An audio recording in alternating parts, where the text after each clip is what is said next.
నమస్తే, welcome to మన Janata TV. ఈరోజు మొదటిసారిగా మంచిర్యాల పట్టణంలో ఈరోజు తెలంగాణలో ఉన్నటువంటి వార్తలకు సంబంధించినటువంటి దాంట్లో మన జనతా టీవీ అనేటువంటి ఛానల్ను ఎర్రబెల్లి రాజేష్ మరియు బింగి శివకుమార్ శివకిరణ్ ఇద్దరు కూడా ప్రారంభించడం జరిగింది. సో దీని ముఖ్య ఉద్దేశం ఏంటంటే తెలంగాణలో ఉన్నటువంటి ప్రజా సమస్యల విషయంలో కావచ్చు, లేదంటే సింగరేణి ప్రాంతంలో జరుగుతున్నటువంటి అనేకమైనటువంటి అక్రమాలు, అన్యాయాలు, అవినీతిపైన ప్రశ్నించడానికి ఈ యొక్క మన జనతా టీవీ అనేటువంటి ఛానల్ను ప్రారంభించడం జరిగింది. సో ముఖ్యంగా ఈ ఛానల్ యొక్క ముఖ్య ఉద్దేశం ఈరోజు తెలంగాణ ప్రజలకు మరియు ప్రభుత్వానికి మధ్య ఒక వారధిలా వ్యవహరిస్తూ తెలంగాణ ప్రభుత్వం చేపడుతున్నటువంటి పాలసీల విషయంలో కావచ్చు, లేదంటే ఇక్కడ రాజకీయ నాయకులు చేస్తున్నటువంటి అవినీతి పైన ప్రశ్నించే గొంతుకగా ఉండాలన్నటువంటి ఒక ఉద్దేశంతో మన జనతా టీవీని ఈరోజు ప్రారంభించడం జరిగింది. సో ఖచ్చితంగా మరికొద్ది రోజుల్లో ఇంకా కొంచెం డెవలప్ అయిన తర్వాత, ఇంకొన్ని ఎక్విప్మెంట్స్ కానీ కొంత టెక్నాలజీ పరంగా కొంత పోయిన తర్వాత మరికొద్ది ఫుల్ ఫ్లెడ్జ్ ఛానల్ తోటి మరికొద్ది రోజుల్లో మీ ముందుకు రాబోతున్నాం. కానీ ఇది ఈరోజు ఒక శుభముహూర్తాన ఈరోజు ప్రారంభించడం జరిగింది కాబట్టి మొదటిసారిగా ఈరోజు మార్నింగ్స్లో మనం కొంత అనాలిసిస్ చేసేటువంటి ప్రయత్నం చేద్దాం. ముఖ్యంగా ఎర్రబెల్లి రాజేష్ మీకు త్వరలో ఈ మార్నింగ్ న్యూస్లో రోజు కూడా మీతో పాటు అనాలిసిస్ చేసేటువంటి ప్రయత్నం చేస్తారు. ముఖ్యంగా ఎర్రబెల్లి రాజేష్ నేను గత 7 సంవత్సరాలుగా చూస్తూ ఉన్నాను. ఇటు తెలంగాణ ఉద్యమంలో కావచ్చు, లేదంటే తెలంగాణ జేఏసీలో కావచ్చు, చాలా పలు రాజకీయ పార్టీలతో కూడా పనిచేసి ఇక్కడ మంచిర్యాల చుట్టుపక్కల ప్రాంతంలో పెద్ద ఎత్తున ప్రజా సమస్యల పట్ల అలుపెరగని పోరాటం చేసినటువంటి రాజేష్ ప్రస్తుతం కౌన్సిలర్ కూడా వారి సతీమణి కౌన్సిలర్ కూడా ఉండడం జరిగింది. కానీ దాంతో కౌన్సిలర్ అనేటువంటి పదవితోటి నేను కొంత లిమిటేషన్ బతకాల్సి వస్తుంది. ఇది కాదు నా యొక్క జీవిత లక్ష్యం, ఖచ్చితంగా ప్రజల కోసం ముందుకు సాగాలనేటువంటి ఉద్దేశంతో ప్రజా సమస్యల పట్ల ఇంకా ముందుకు చేయాలంటే ఒక పోరాటంతో అకుంఠిత దీక్షతో ఎర్రబెల్లి రాజేష్ గత 7 సంవత్సరాలు చూస్తాను. అదేవిధంగా బింగి శివకిరణ్ కూడా చాలా అంటే సమాజం మీద అవగాహన కావచ్చు, సమాజం మీద ప్రేమ కావచ్చు, ప్రజల సమస్యల మీద ఒక నిక్కచ్చిగా ఉండాలన్నటువంటి ధోరణితోటి ఇటు ప్రభుత్వాన్ని ప్రశ్నించాలన్నటువంటి ధోరణితో కావచ్చు, లేదంటే అనేకమైన సమస్యలు సమాజంలో జరుగుతున్నటువంటి అనేకమైనటువంటి సోషల్ ఇష్యూస్, సమాజంలో జరుగుతున్నటువంటి అనేకమైనటువంటి జరుగుతున్న ఇష్యూస్ పట్ల మరి పోరాటానికి వీరిద్దరూ కూడా నడుము ఇచ్చారు.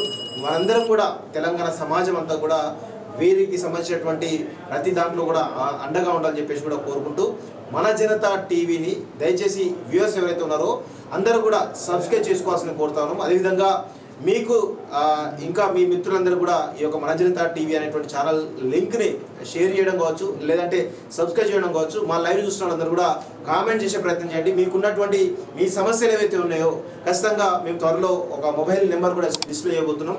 మీకు జరుగుతున్నటువంటి అన్యాయాల పట్ల, మీకు జరుగుతున్నటువంటి సమస్యలు ఏవైతే ఉన్నాయో మా దృష్టికి తీసుకొస్తే ఖచ్చితంగా ఆ సమస్యల పట్ల మేము కూడా మా ఛానల్ ద్వారా ప్రజలకు మరింత తెలియజేసేటువంటి ప్రయత్నం అయితే ఖచ్చితంగా చేస్తాం. కాబట్టి దయచేసి మన జనతా టీవీని అందరూ కూడా సబ్స్క్రైబ్ చేసుకోవాల్సిన కోరుతున్నాం. అదేవిధంగా షేర్ చేయండి, మీ మిత్రులకు, మీ శ్రేయభిలాషులు అందరూ కూడా షేర్ చేసి వాళ్ళతో కూడా సబ్స్క్రైబ్ చేసే ప్రయత్నం చేయండి, కామెంట్ చేయండి. అదేవిధంగా ప్రతి వీడియోని కూడా లైక్ చేసి మాకు సపోర్ట్ చేయాల్సిందిగా కోరుతూ ఈరోజు మార్నింగ్ న్యూస్లో మనం చదివేటువంటి ప్రయత్నం చేద్దాం. ఒకసారి రమేష్. రుణమాఫీకి మొబైల్ యాప్ నేరుగా రైతుల ఇళ్లకే వ్యవసాయ అధికారులు, వచ్చిన ఫిర్యాదులు యాప్లో అప్లోడ్, వీలైనంత తొందరగా పరిష్కరించే ప్రయత్నం, మంత్రి తుమ్మల నాగేశ్వర్ వెల్లడి. ఇప్పుడు తెలంగాణ రాష్ట్రంలో బర్నింగ్ ఇష్యూగా ఈ యొక్క రైతు రుణమాఫీ ఉన్నది. దాదాపు 60% మందికే లబ్ధి చేకూర్చినట్టుగా ఆ రైతులు వాళ్ళు నానా అగచాట్లు పడితే బ్యాంకుకు వాటికి వెళ్ళడం, వాళ్ళ పాన్ కార్డులు, ఆధార్ కార్డులు, బ్యాంకు బుక్లు వెళ్ళి మళ్ళీ వాళ్ళు లైన్ కడుతూ మాకు రుణమాఫీ కాలేదు, మాకు 1,00,000 ఉన్నా కాలేదు, 2 లక్షల కన్నా తక్కువ ఉన్నా కాలేదని చెప్పి వాళ్ళు గగ్గోలు పెడుతున్నారు. దాన్ని అధిగమించడం కోసం రుణమాఫీకి మొబైల్ యాప్ చేయడం ఒక శుభసూచిక. వీలైనంత తొందరగా రైతులకు రుణమాఫీ చేసినట్లయితే తెలంగాణ గవర్నమెంట్ పట్ల, అదేవిధంగా ముఖ్యమంత్రి రేవంత్ రెడ్డి పట్ల మంచి విశ్వాసం ఉంటుందని తెలియజేస్తున్నారు. ఇంటర్నెట్, కేబుల్ టీవీ కనెక్షన్లు 300 రూపాయలకే రాష్ట్రంలోని 93 లక్షల ఇళ్లకు అందించేటువంటి ప్లాన్. 1,779 కోట్ల సాయం చేయండి. టీ ఫైబర్ను భారత్ నెట్ 3కి మార్చండి. దాని ద్వారా అన్ని జిల్లాలకు ఈ గవర్నెన్స్ సిటిజన్ సర్వీస్ అందించవచ్చు. కేంద్ర మంత్రి జ్యోతిరాదిత్యకు రేవంత్ రెడ్డి రిక్వెస్ట్. జాతీయ, అంతర్జాతీయ క్రీడల నిర్వహణకు మా రాష్ట్రానికి ఛాన్స్ ఇవ్వండి. కేంద్ర మంత్రి మాండవ్యకు ప్రతిపాదనలు అంటూ మనం అంటే రేవంత్ రెడ్డి యొక్క పర్యటన, ఢిల్లీ పర్యటన 2 రకాలు కొనసాగుతుంది. ఒకటి, తను పార్టీ పరంగా ఏఐసిసికి కానీ, సోనియా గాంధీ కానీ, రాహుల్ గాంధీ గారికి అంటే అంతర్గతంగా సంబంధించినటువంటి పార్టీ విషయాలు చర్చించడానికి వెళ్ళినటువంటి ప్రతి సందర్భంలో కూడా ఎవరో ఒకరు మంత్రిని, కేంద్ర మంత్రిని కలవడం, ఇక్కడ నుండి సమస్యల పట్ల రిప్రజెంట్ చేయడం కూడా జరుగుతూ ఉంది. సో ఇది అంటే జనరల్గా ఏ పార్టీకి సంబంధించిన అధినాయకుడైనా కానీ కొన్ని లిమిటేషన్స్లో పనిచేయాల్సి వస్తుంది. సో తను పార్టీ పరమైన ప్రోగ్రామ్ పోయినప్పుడు కూడా చాలా జాగ్రత్తగా తెలంగాణ ప్రజలకు సంబంధించిన సమస్యల పట్ల కూడా చేకూర్చే కార్యక్రమంలో భాగంగా తను కూడా కొంత సమయం కేటాయించి కూడా చూస్తా ఉన్నాం. సో దీనిలో భాగంగా ఇంటర్నెట్ కేబుల్ టీవీ కనెక్షన్లు 300 రూపాయలకి అని చెప్పేసి చూస్తా ఉన్నాం కదా. ఇది సామాన్యులకు నిజంగా ఉపయోగకరమైనటువంటి అంశం. ఎందుకంటే ఈ ఇంటర్నెట్ యుగంలో మనం చూస్తూ ఉన్నాం కదా, ఇంటర్నెట్ లేకపోతే మనం ఎక్కడ కూడా కనీసం మన మొబైల్ అనేది ఖచ్చితంగా మన బాడీలో ఒక పార్ట్ అయిపోయింది. అది మొబైల్ లేకుండా కనీసం మనం బాత్రూమ్ కూడా వెళ్ళలేనట్టు పరిస్థితి అవుతుంది. బాత్రూమ్కి వెళ్ళినప్పుడు కూడా మనం మొబైల్ తీసుకొని ఏమైనా అప్డేట్స్ కానీ లేకపోతే ఇంకేమైనా చూసేట ప్రయత్నం అయితే చేస్తూ ఉంటాం. సో అందుకే ఈ కాలంలో ఇంటర్నెట్ అనేది ఖచ్చితంగా మ్యాండేటరీ అయిపోయింది. అదేవిధంగా ప్రతి ఇంట్లో కేబుల్ టీవీ కనెక్షన్ అయితే కంపల్సరీ ఉంటుంది. సో ఈ రెండింటిని కలిపి అంటే ఈ రెండు కూడా ఒక ఫైబర్ ద్వారా ఈరోజు వస్తుంటాయి కాబట్టి ఇంటర్నెట్ కనెక్షన్ కావచ్చు లేదంటే కేబుల్ నెట్వర్క్ కావచ్చు ఒకటే ఫైబర్ తోటి వస్తుంది కాబట్టి ఈ రెండు కలిపి ఇవ్వాలనేటువంటి ఒక ప్రతిపాదన ఇది ఎప్పటి నుంచో ఉంది. కానీ ఎప్పుడు కూడా ఇది కనీసం గ్రౌండ్లో ప్రాక్టికల్గా వర్కౌట్ అయిన సందర్భాలు చాలా తక్కువ. సో దానికోసం మరి రేవంత్ రెడ్డి గారు ఒక ఆలోచన చేయడం, ఇది 300 రూపాయలకే ఈరోజు ఇంటర్నెట్ విత్ కేబుల్ కనెక్షన్ అని అనడం ఏదైతే ఉందో నిజంగా మధ్యతరగతి చిన్న ఎవరైతే పేద వర్గాలకు ఎవరైతే ఉపయోగకరమైనటువంటి అంశం అని పాలసీ అనేది చెప్పొచ్చు. సో ఇది సక్సెస్ అయితే మాత్రం ఖచ్చితంగా రేవంత్ రెడ్డి మరొక విజయం సాధించాడని చెప్పేసి మనం చెప్పుకోవచ్చు. బీసీకే పీసీసీ చీఫ్ త్వరలో ప్రకటించనున్న ఏఐసీసీ పరిశీలనలో మహేష్ గౌడ్, మధుయాస్కి సీఎం డిప్యూటీ ఉత్తమ్తో రాహుల్ ఖర్గే భేటీ, విడివిడిగా అభిప్రాయాల సేకరణ, కేబినెట్లో ఖాళీల భర్తీపైన విస్తృత చర్చ, సామాజిక సమీకరణపై సుదీర్ఘ కసరత్తు, ఈ నెలాఖరుకే మంత్రి విస్తరణకు ఛాన్స్. ఇప్పుడు తెలంగాణ గవర్నమెంట్ ఏదైతే ఆశయాలతోటి కాంగ్రెస్ పార్టీ పట్టం పట్టిందో దాదాపు ఎక్కడ కానీ కాంగ్రెస్ గవర్నమెంట్లో ఏమో రెడ్లకుంటే ఈ యొక్క కేసీఆర్ పార్టీ టీఆర్ఎస్లో మాత్రం రావులకే అవకాశం ఉన్నది. మరి బీసీలకు రేవంత్ రెడ్డి అయినా న్యాయం చేస్తారనుకుంటే బీసీ కులగలను డైవర్ట్ చేయడానికే బీసీకి పీసీ చూపించడం అనేది కూడా మనం దాన్ని కూడా నమ్మశక్యం కాని విషయంగా చెప్పచ్చు. ఇక్కడ విషయం ఏంటంటే ఆల్రెడీ నిన్న ఏఐసీసీలో ఢిల్లీలో ఉన్నటువంటి సమాచారం మేరకు పీసీసీ చీఫ్గా మహేష్ కుమార్ గౌడ్కి ఆల్రెడీ ఖరారు అయిపోయి తెలుస్తుంది. నాకు తెలిసి ఈరోజు రేపు అఫీషియల్ అనౌన్స్మెంట్ కూడా వచ్చే అవకాశం అయితే కనబడుతుంది. అయితే బీసీలకే పీసీసీ చీఫ్ ఇవ్వడం వెనకాల చాలా పెద్ద కుట్ర దాగి ఉన్నది. బీసీలకు తీవ్రమైనటువంటి మోసం జరుగుతోంది. గత అసెంబ్లీ ఎన్నికల్లో బీఆర్ఎస్ పార్టీ 21-22 సీట్లు బీసీలకు ఇవ్వడం జరిగింది.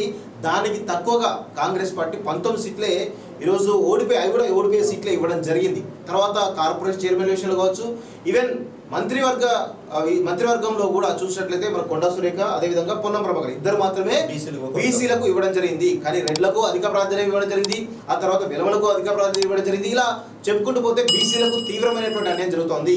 ఈ రాష్ట్రంలో 55-60% ఉన్నటువంటి బీసీలకు ఇటు రాజకీయంగా, ఆర్థికంగా, సామాజికంగా, వ్యాపారపరంగా అనేక రంగాల్లో అటు గత ప్రభుత్వంలో కేసీఆర్ పట్టించుకోలేదు, ప్రస్తుత ప్రభుత్వంలో రేవంత్ రెడ్డి కూడా చాలా తీవ్రమైనటువంటి అన్యాయం చేస్తున్నటువంటి విషయాన్ని మనం గ్రహించాల్సిన అవసరం ఉంది.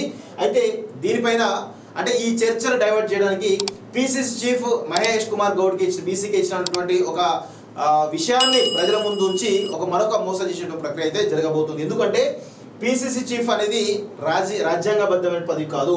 మీరు మంత్రి పదవుల్లోనో లేకపోతే ఎమ్మెల్యే పదవుల్లోనో నిజంగా ఈ యొక్క ప్రియారిటీ ఇస్తే అప్పుడు బీసీలందరూ కూడా కాంగ్రెస్ పార్టీ నమ్మేటువంటి అవకాశం ఉండేది. కానీ అలా ఇవ్వకపోవడం వల్ల ఈరోజు బీసీలను మరొకసారి కాంగ్రెస్ పార్టీ మోసం చేస్తుంది. కాంగ్రెస్ పార్టీ రెడ్ల పార్టీ అని, ఇటు బీఆర్ఎస్ పార్టీ వెలవల పార్టీ అని చెప్పేసి ఒక ముద్ర అయితే చాలా స్పష్టంగా కనబడతా ఉంది.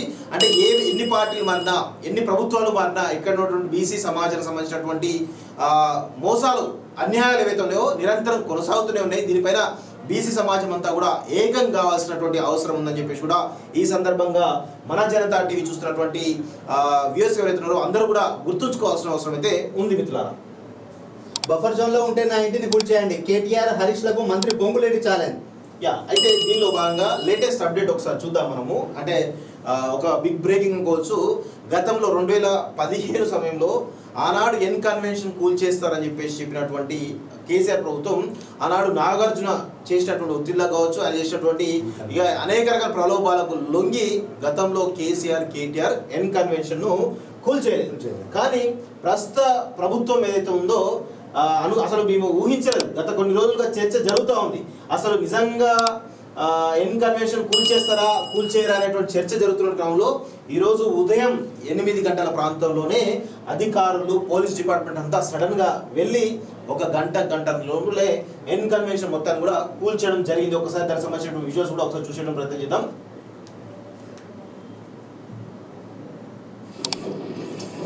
ఇది ఎన్ కన్వెన్షన్ సంబంధించినటువంటి విషయం.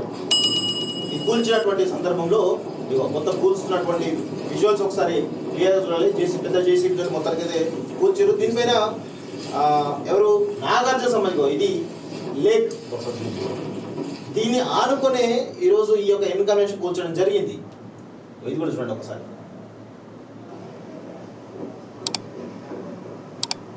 కరెక్ట్ ఆ నేటి కుంట చెరువును ఆనుకునే ఈ ఎన్కన్వెన్షన్ కట్టడం జరిగింది. గతంలో కేసీఆర్ గారు దాన్ని కూలగొట్టకుండా నాగార్జున గారికి సపోర్ట్ చేశారు. ఇప్పుడు రేవంత్ రెడ్డి ప్రభుత్వం హయాంలో హైడ్రా కమిషనర్ రంగనాథ్ గారు స్పెషల్ డ్రైవ్ చేసి ఈ యొక్క ఎన్కన్వెన్షన్ ను కూల్చి ప్రజలకు ఒక నమ్మకాన్ని కలిసి ఎవరైతే బఫర్ జోన్ లో ఉన్న చెరువు కుంటలు కానీ వాటిని కబ్జా చేయకుండా FTL లో ఉన్న భూములు కబ్జా కాకుండా కాపాడుతూ అందరికీ ప్రజలకు ఒక మంచి మెసేజ్ ఇస్తున్నారని చెప్పచ్చు. దీనిపైన ఇంత స్పష్టంగా కనబడుతుంది కదా, చెరువును ఆనుకొని కట్టినటువంటి దాంట్లో చాలా స్పష్టంగా మనకు కనబడతా ఉంది. కానీ దీనికి సంబంధించి నాగార్జున ఒక ట్వీట్ పెట్టడం జరిగింది. ఇది చూడండి, pained by the unlawful manner of demolition carried out in respect of N convention contrary to existing stay orders and court cases అంటూ చూస్తాం. అంటే ఒక అన్లాఫుల్ గా అంటే అన్యాయంగా తన యొక్క నిర్మాణాన్ని ఎన్ కన్వెన్షన్ గురి చేశారు. అది కూడా కోర్టు ఆర్డర్ స్టే ఆర్డర్ ఉండంగా కోర్టు కేసు ఉండంగా అని చెప్తా ఉన్నారు. అసలు కూల్చేసిందే అక్రమ నిర్మాణాన్ని, ఇక దానికి కోర్టు ఆర్డర్ ఎందుకు నీకు? ఆయన ఇంకోటి చెప్తాడు, నాకు కనీసం ఇన్ఫర్మేషన్ కూడా ఇవ్వలేదు, కనీసం నాకు కూల్చేస్తానని చెప్పేసి ఒక ఆర్డర్ కూడా జారీ చేయాలని చెప్తారు. అసలు ఎందుకు జారీ చేయాలి? నువ్వు ప్రభుత్వాన్ని అడిగి అది బఫర్ జోన్లో లేదని చెప్పి కట్టావా? అసలు ఏ విధమైన పర్మిషన్ ఎందుకు కట్టినావు నువ్వు చెప్పాలి. చెప్పకుండా ఈరోజు నాగార్జున ఈ విధంగా అనడం నిజంగా ఇది దుర్మార్గం. ఎందుకంటే ఎప్పటి నుంచో కూడా ఎన్ కన్వెన్షన్ అనేది బఫర్ జోన్లో ఉంది, అక్కడ ఆ చెరువుకు ఆనుకొని కట్టనని చెప్పేసి ప్రధానమైనటువంటి ఆరోపణలు ఎన్నో సంవత్సరాల నుంచి కనిపిస్తూ ఉంది. నువ్వు ప్రతి ముఖ్యమంత్రిని మంత్రులను మేనేజ్ చేస్తూ వస్తున్నావు, కానీ ఈసారి రేవంత్ రెడ్డి దృష్టిలో మాత్రం నువ్వు పడ్డట్టు కనబడతా ఉంది. ఆయన నాకు తెలిసి నీలాంటి నువ్వు ఎన్నో ఒత్తిళ్ళు చేసినట్టున్నావు, కానీ ఆ ఒత్తిళ్లకు లొంగలేదు అని చెప్పేసి నాకైతే అనిపిస్తూ ఉంది. నిజంగా రేవంత్ రెడ్డి గారు అదేవిధంగా రంగనాథ్ గారు ఇద్దరు ద్వయం ఏదైతుందో చాలా అంటే ప్రజల్లో ఒక నమ్మకం కలిగించే రీతిలో కనబడతా ఉంది. ఈ సందర్భంగా మేము ఇంకొక రిక్వెస్ట్ కూడా ఇస్తా ఉన్నాం, ఇదే విధమైనటువంటి ధోరణి కూడా జర్వాడ ఫామ్ హౌస్ లో ఉన్నటువంటి కేటీఆర్ ఫామ్ హౌస్ కూల్చాలి. అదే విధంగా అక్కడ చాలా మంది ఫామ్ హౌస్ ఉన్నాయా, మీ పొంగులేటి శ్రీనివాస్ రెడ్డి ఫామ్ హౌస్ ఉందని చెప్పేసి అంటా ఉన్నారు.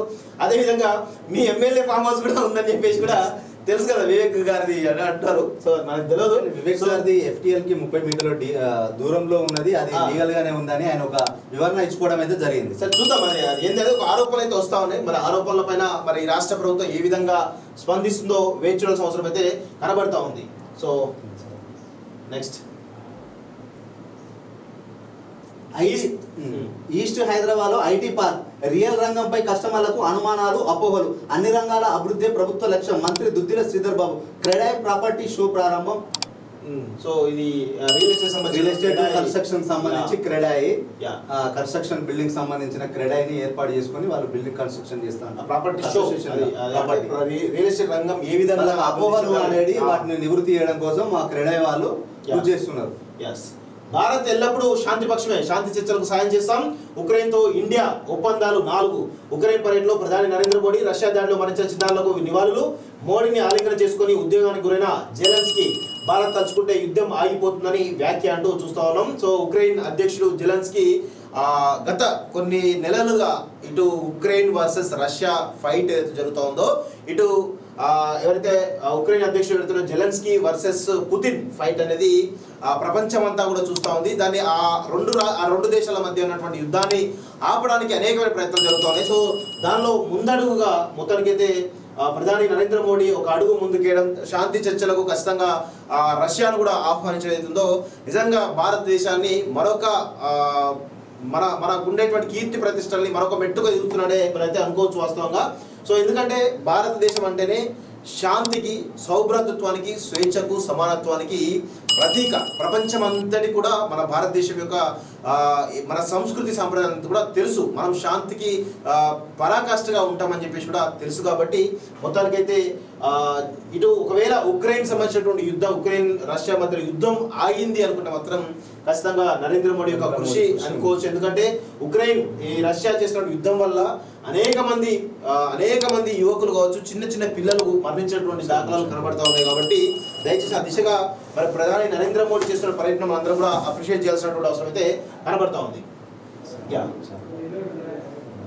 సో ఇది మొత్తానికైతే ఈరోజు సంబంధించినటువంటి మార్నింగ్ న్యూస్. చూస్తున్నానండి మన జనతా టీవీ. ఎర్రబెల్లి రాజేష్, నేను దాసరి శ్రీనివాస్ చూస్తున్నానండి. Thank you very much. ఎంతో దూరం నుంచి హైదరాబాద్ నుంచి మమ్మల్ని ఆశీర్వదించి మా యొక్క స్టూడియో ప్రారంభించిన మా Kaloji TV chairman and MD Dasari శ్రీనకు మేము ఎల్లప్పుడూ రుణపడి ఉంటామన్న. మాకు ఒక గురువుగా మమ్మల్ని మీరు ముందుండి గైడ్ చేస్తూ బింగి శివకిరణ్ని నన్ను మీరు ముందుకు నడిపించాలన్న. భవిష్యత్తులో కూడా మాకు ఏ చిన్న ప్రాబ్లం ఉన్నా తప్పకుండా ఇలాగే మీ సపోర్ట్ ఉండాలని, తప్పకుండా మా జనతా టీవీ కూడా ప్రజల పక్షాన పోరాడుతూ ఒక ప్రజా గొంతుగా, ప్రజలకు ప్రభుత్వానికి మధ్య వారధిగా, అవినీతి అధికారులు గుండెల్లో రైళ్లు పడిచ్చే విధంగా మేము పనిచేస్తూ మా జనతా టీవీ ద్వారా సత్వర న్యాయం చేసే ప్రయత్నం కూడా చేస్తామని ఈ సందర్భంగా తెలియజేస్తూ సెలవు తీసుకుంటాం. Thank you very much. Thank you very much.